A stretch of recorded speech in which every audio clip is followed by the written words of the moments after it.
When the temperature dropped below zero and the lakes froze 2 feet thick, an army of men marched onto the ice before dawn. They cut it, hauled it, and stacked it into towering ice houses, working 10 hours in cold that could kill. This was America's forgotten ice trade, and the men who fed it burned through calories faster than any factory worker alive. What they ate to survive would horrify a modern doctor and stun a modern chef. These were suppers built for men who spent all day soaked, frozen, and starving. Number 14 kept crews alive through blizzards. Number 3 was so rich that families guarded the recipe for generations. Before we begin, hit subscribe because these 30 winter suppers tell the story of an America that worked itself warm. Let's start the countdown with number 30. Number 30, fried salt pork with milk gravy fed the ice crews when the barrel held little else. Camp cooks sliced the pale, fatty pork thin, dredged it in cornmeal, and fried it crisp in its own grease before whisking flour and milk into the drippings for a thick white gravy. A barrel of salt pork cost only a few dollars in the 1870s and kept all winter without ice, which made it the backbone of every ice camp larder. Men came off the frozen pond with numb hands and soaked boots, and this plate of salty pork over boiled potatoes or bread put the heat back in their bones. It was plain, greasy, and unglamorous, yet it carried a laborer through the coldest afternoon on the water. Number 29, corn chowder simmered on the back of the stove in every icehouse kitchen along the New England ponds. Cooks fried salt pork, softened onions in the fat, then added diced potatoes, water, and a jar of summer corn put up in the harvest months. A splash of milk turned it creamy, and hard crackers crumbled on top gave it heft. It cost pennies a bowl, yet filled a man who had spent 10 hours poling ice cakes toward the elevator ramp. The steam rose thick as the workers crowded the long boarding house table, spoons scraping tin bowls. Corn chowder asked little of the purse, but gave everything a frozen body needed: salt, starch, fat, and warmth. Number 28, split pea soup and a ham bone anchored the midweek supper in the ice camps of Maine and upstate New York. Cooks measured out dried yellow or green peas, soaked overnight, then simmered them for hours with a smoky ham bone saved from an earlier meal until the whole pot turned thick enough to stand a spoon upright. Dried peas cost only a few cents a pound and stretched to feed a whole crew, which made the soup a favorite of the boarding house keepers who fed the men on contract. The smell hung in the rafters all afternoon. When the harvesters trooped in at dusk, faces raw from the wind, a bowl of hot pea soup was the first mercy of the evening. Number 27, red flannel hash turned last night's boiled dinner into the next morning's fuel, its bright beet red color giving the dish its curious name. Cooks chopped leftover corned beef, potatoes, and boiled beets, then pressed the mixture into a hot, greased skillet and fried it until a dark crust formed on the bottom. Nothing was wasted in an ice camp, and this hash used up every scrap from the boiled pot. Served with a fried egg on top and a puddle of ketchup or vinegar, it sent men onto the ice with a full belly before the sun cleared the tree line. The crisp, salty edges were fought over. Red flannel hash was thrift made delicious, a workingman's breakfast that doubled as a cold night supper. Number 26, creamed salt cod on potatoes carried the taste of the sea inland to the frozen ponds. Cooks soaked the stiff, salted fish overnight, changing the water to draw out the brine, then flaked it into a white sauce of milk, butter, and flour. Ladled over split boiled potatoes, it made a cheap, filling supper that kept well in any cold larder. Salt cod hung in every general store for a few cents a pound and needed no ice to survive the winter, which suited a trade built on the absence of refrigeration. The dish was mild, creamy, and quietly satisfying after a brutal day. Old harvesters remembered it as the meal that tasted like home, even 100 miles from the coast. Number 25, Johnny cakes sizzled on griddles across the ice country, a flat cornmeal cake older than the nation itself. Cooks stirred cornmeal with hot water or milk, a pinch of salt, and sometimes a spoon of molasses, then dropped the batter onto a greased griddle and fried both sides golden and crisp. Cornmeal was among the cheapest staples a camp could stock, and Johnny cakes could be made fast, in bulk, for a hungry crew. Men ate them dripping with butter and dark molasses, or split and stuffed with fried salt pork. Crisp at the edge, tender in the middle, they filled the gaps between heartier meals. On the coldest mornings, a stack of hot Johnny cakes was the promise that the day could be survived. Number 24. The New England boiled dinner crowned the Sunday table in ice harvesting towns from Massachusetts to the Kennebec. Cooks simmered a piece of corned beef for hours with cabbage, potatoes, carrots, turnips, and beets, all crowded into one great pot until the meat fell apart at the fork. It fed a crowd from a single cheap cut and left leftovers for the red flannel hash to come. The kitchen windows fogged over as the pot bubbled, and the men gathered in from the cold to plates heaped with steaming meat and vegetables. It was homely, salty, and enormous, exactly what a body needed after a week on the ice. For many crews, the boiled dinner was the closest thing to a holiday the winter offered. Number 23. Buckwheat pancakes stacked high were the breakfast that launched 1,000 cold mornings on the ice. Cooks kept a crock of buckwheat batter working near the stove, feeding it flour and water each night so the wild yeast kept it sour and light. In the morning, they fried the dark, tangy cakes and stacked them with butter and rivers of molasses. Buckwheat grew on poor northern soil and ground cheap, making it the grain of thrifty farm country. A tall plate of these pancakes packed enough calories to carry a man through hours of sawing and hauling before dinner. The sour bite and the sweet molasses together were the flavor of a New England winter dawn, eaten by lamplight before the walk to the pond. Number 22. Hasty pudding, plain cornmeal mush was the humblest supper in the camp and one of the most common. Cooks stirred cornmeal slowly into boiling salted water until it thickened into a smooth porridge, then poured it into bowls with milk and molasses or maple syrup over the top. It cost almost nothing and could feed a dozen men from a few cups of meal. Poured hot, it warmed a frozen body from the inside. Left to cool and set firm, it could be sliced and fried the next day. Generations of ice workers grew up on this simple dish, singing the old rhyme about pudding hot and pudding cold. It was survival food, but on a bitter night, it tasted like comfort itself. Number 21. Oyster stew was the small luxury that appeared when a crew had coin to spare or a holiday to mark. Cooks gently warmed shucked oysters in butter and milk with a shake of pepper, careful never to let it boil until the edges of the oysters just curled. Barrels of oysters traveled cheap and far by rail in the late 1800s, reaching even inland ice towns, and a stew stretched a modest amount into supper for the table. The rich, briny broth soaked into crumbled crackers, and the men savored it slowly. After days of salt pork and beans, the delicate sweetness of oyster stew felt like a reward.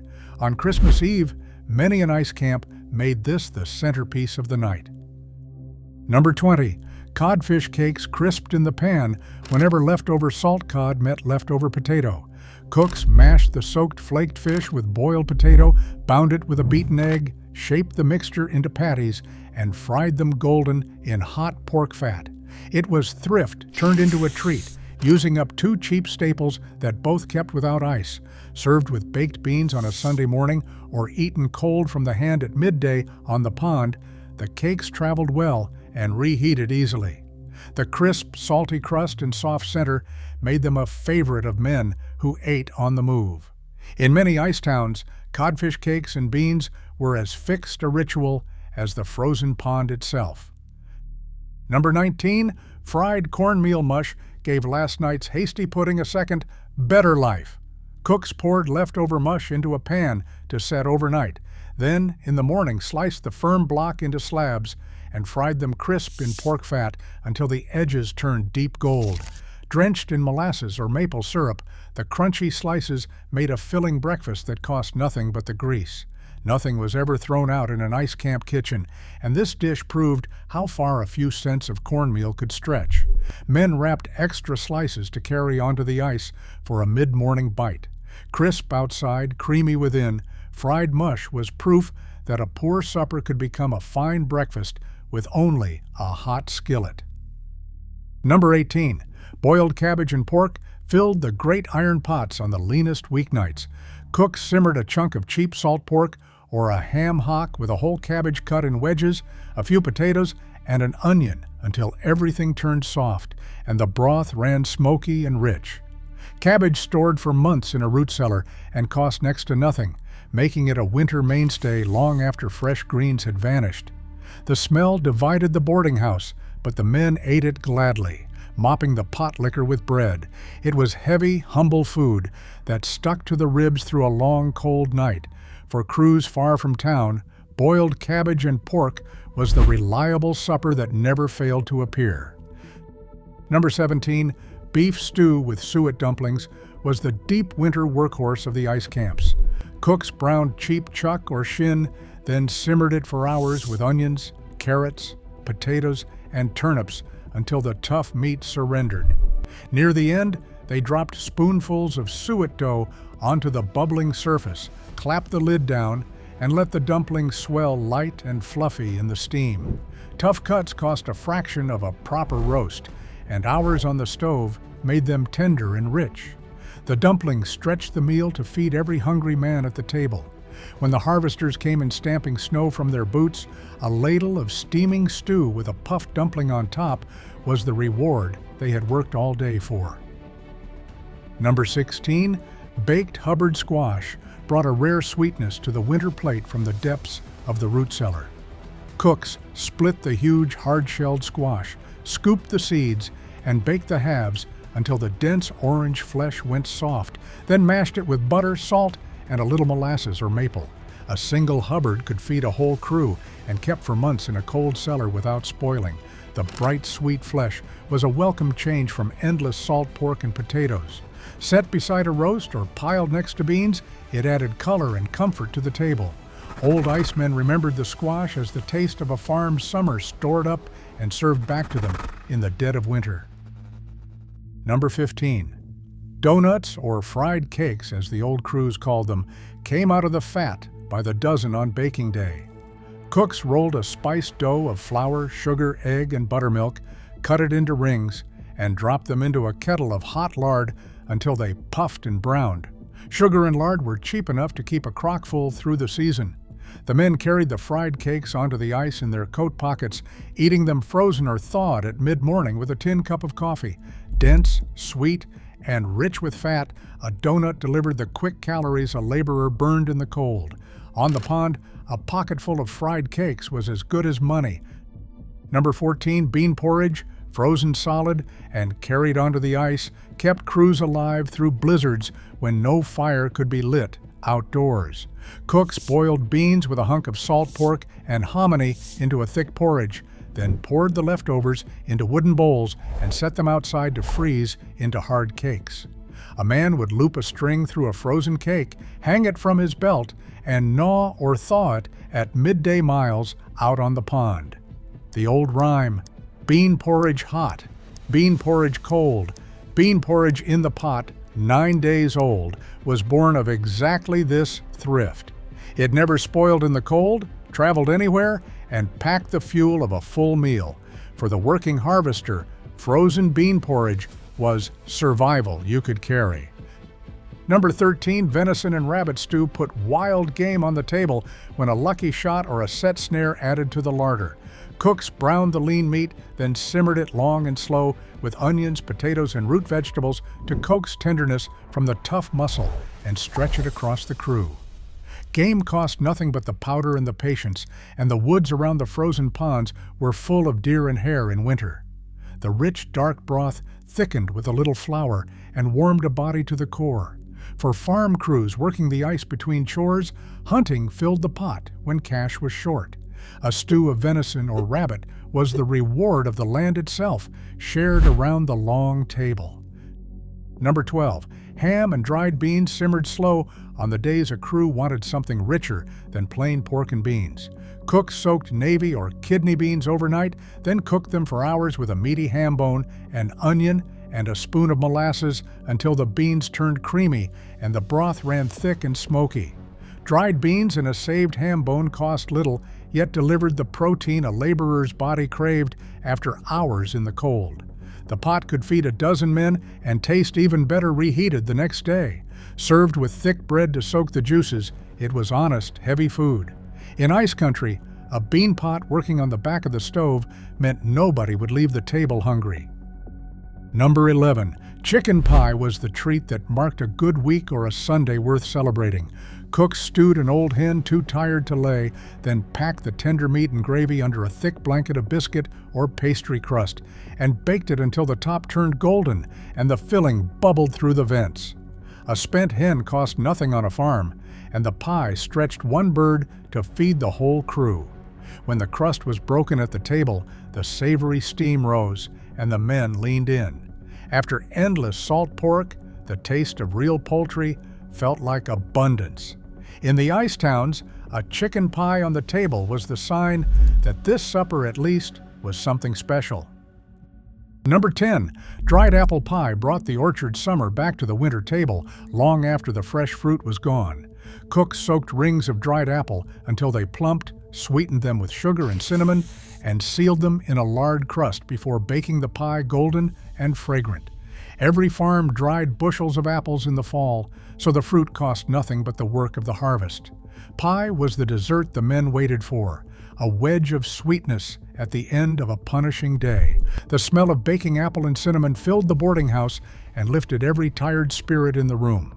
For the ice harvester, a slice of dried apple pie was a small, warm proof that hard work still had its rewards. Number 9. Mince pie loaded the holiday table with a dense, spiced filling that tasted of the whole year's abundance.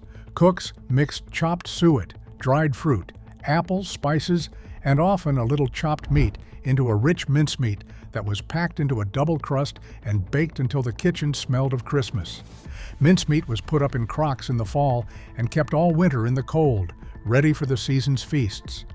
A wedge of mince pie was heavy enough to fuel a laborer and sweet enough to feel like a celebration. When a crew sat down to mince pie, it meant a holiday had reached even the frozen ponds.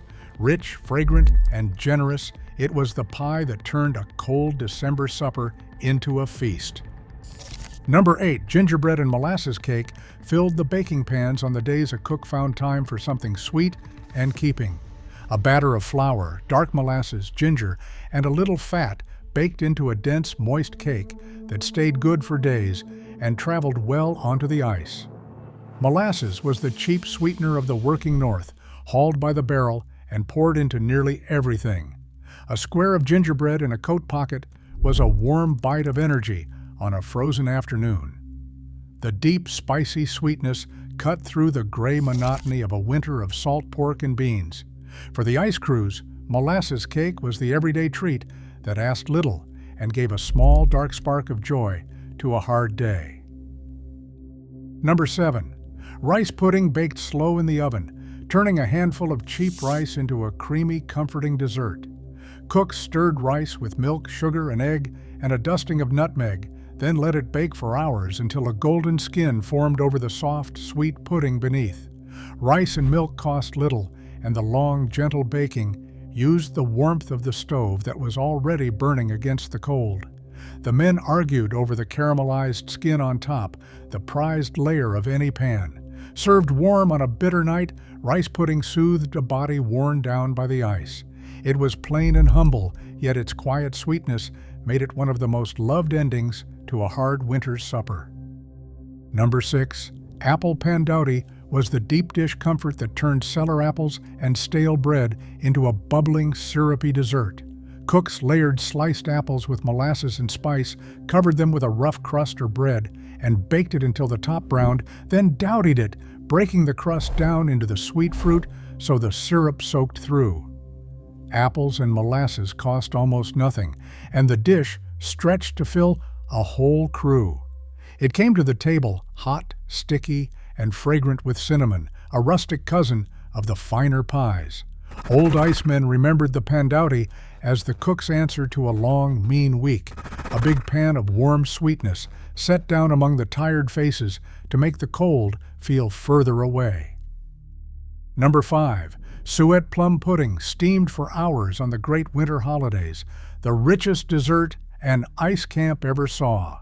Cooks bound flour, suet, dried fruit, molasses, and spice into a heavy batter, tied it in a floured cloth, and boiled it in a great pot until it turned dark, dense, and fragrant. Suet and dried fruit were saved through the year for exactly this, the crowning dish of a Christmas or New Year's table. Turned out steaming and studded with fruit, it was heavy enough to anchor the hungriest man and festive enough to mark the season. Served with a sweet sauce, it silenced the whole table. For crews far from home in the deep of winter, a plum pudding meant the holiday had found them after all. Number 4. Pot roast with root vegetables was the great Sunday centerpiece the whole camp looked forward to all week. Cooks browned a tough, cheap cut of beef, then set it to braise for hours in a covered pot with onions, carrots, potatoes, and turnips until the meat pulled apart and the gravy ran deep and brown. The long, slow cooking turned an inexpensive roast into something that tasted like plenty. When the pot was carried to the table and the lid lifted, the savory steam filled the room and every man leaned toward it. After 6 days of hard labor on the frozen pond, this was the meal that felt like reward and rest together.